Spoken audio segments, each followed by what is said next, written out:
Happiness has always been a hot topic for discussion. What constitutes happiness, what doesn't, how we're supposed to become happy, how we're supposed to stay happy. Perhaps the reason that we have these overarching, really big questions is because the common viewpoint of happiness isn't quite right. Think about suicide rates for a second.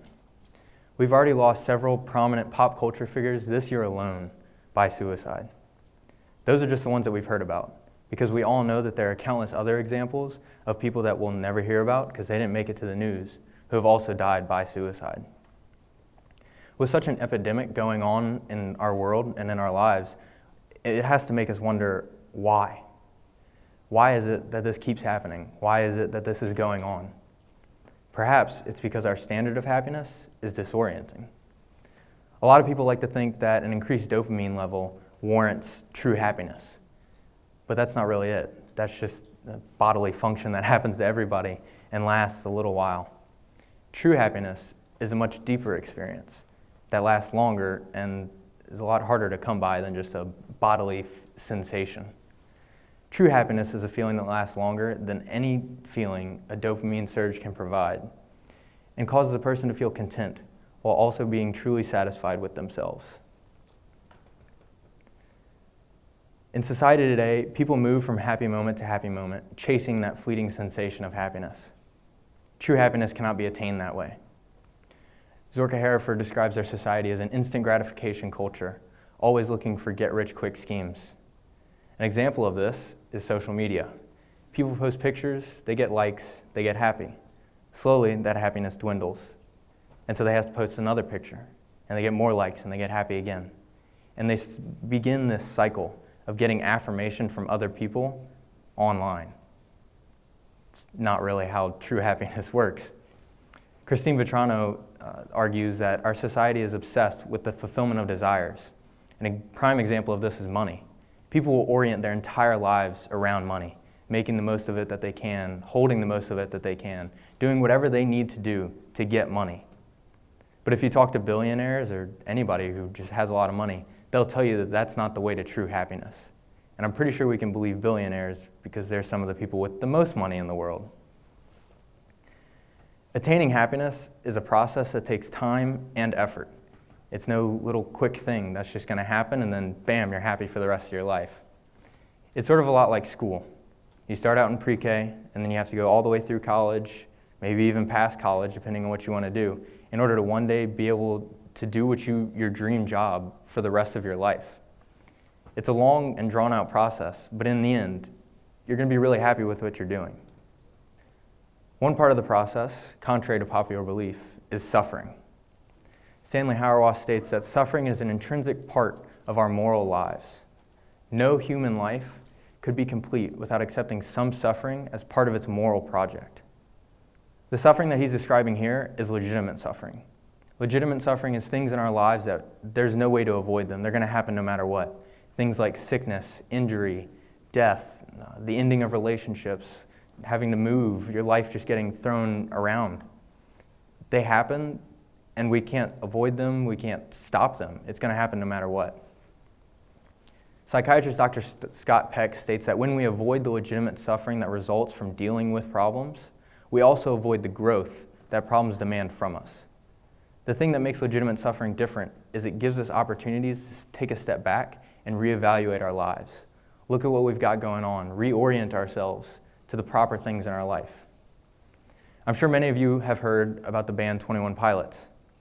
What you may not know about that band, however, is that all of their songs are written and inspired by the lead singer Tyler Joseph. And he writes them based on his experiences with mental illness in his life. He's stated that the reason that he uses this as his muse for his music is because he wants to show other people that they're not alone in going through their suffering. And he makes these songs so that it can help them to get through it and grow as a person. True happiness comes from involving the whole person in the process. Aristotle states that a happy person has a life that is both morally and prudentially good. Morally good living comes from having a set of morals and living by them. Those morals give us a goal to strive towards. When you're striving towards that goal, and eventually if you reach that goal, then you're going to be pretty happy with yourself that you accomplished that. Prudentially good living is productive living. becoming your best self, doing what you can do for yourself to make your life the best it can be. Another important aspect of prudentially good living is coexisting and being involved with others. So not only are you working to better yourself, but during that process, you're working with others to better them and help them become their best selves as well. An example of this could be Chance the Rapper. I'm sure many of you have heard of his name, and in case you could not tell, yes, he is indeed a rapper. However, he's going against the rap stereotype by taking the money from his fame and putting it back into the Chicago public school system. That's the school system that he went through as a kid. He's realized that after he has all this success, the best thing to do with it is to give it to others and help them in their process. He doesn't want the kids going through the Chicago public school system now to have to deal with the same issues that he had to deal with. And so he's using his gains to better their lives and do what he can to improve his society. Aristotle also states that effort, practice, and self-knowledge are required in order to reach happiness.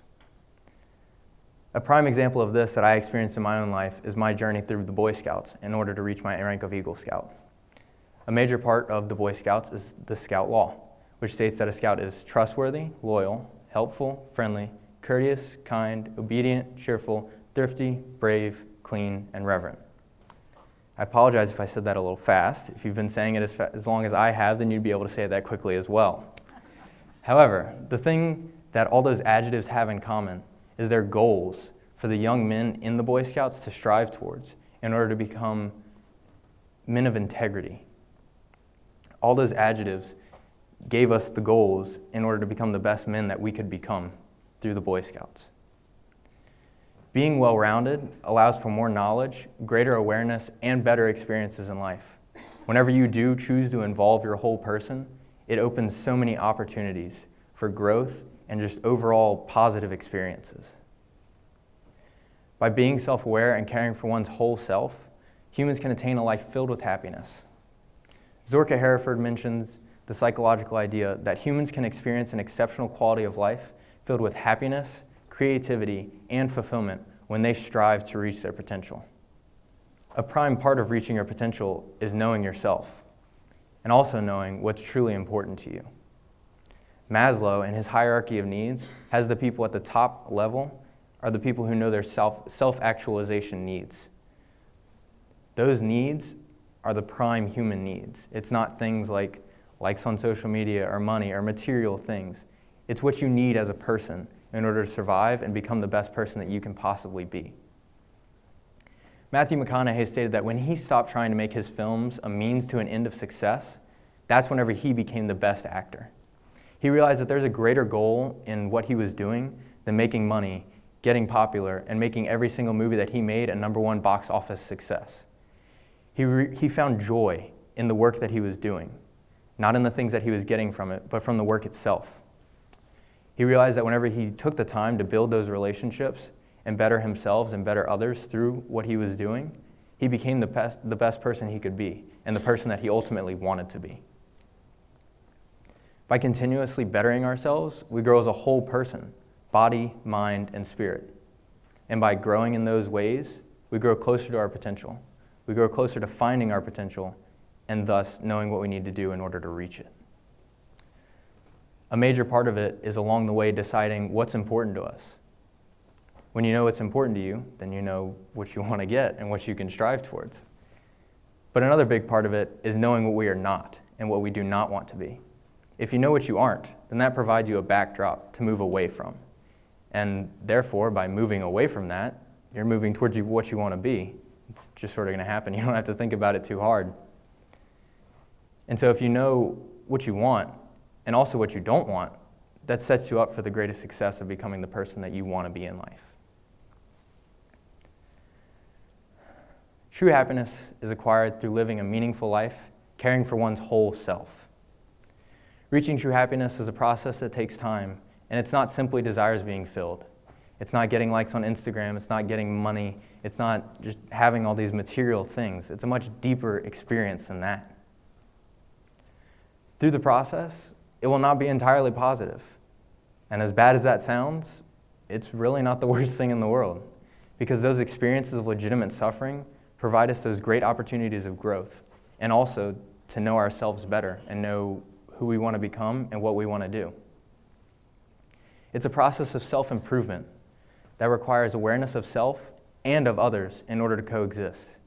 You have to know yourself, that way you can become the best person you can be, while also involving other people, because all of our lives are intrinsically connected.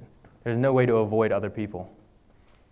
And so the best thing to do with that is to take that opportunity and make the most of it and run with it in order for you to become the best person you can be and help others to reach that point as well. It's a journey that requires focusing on the whole being and striving towards reaching your potential, because your potential is the end goal that's going to lead you to that true happiness. And so I challenge y'all to move past the superficial desires of our lives and focus on self-improvement to one day reach your potential, because that is the only way you will experience true, lasting happiness. Thank you.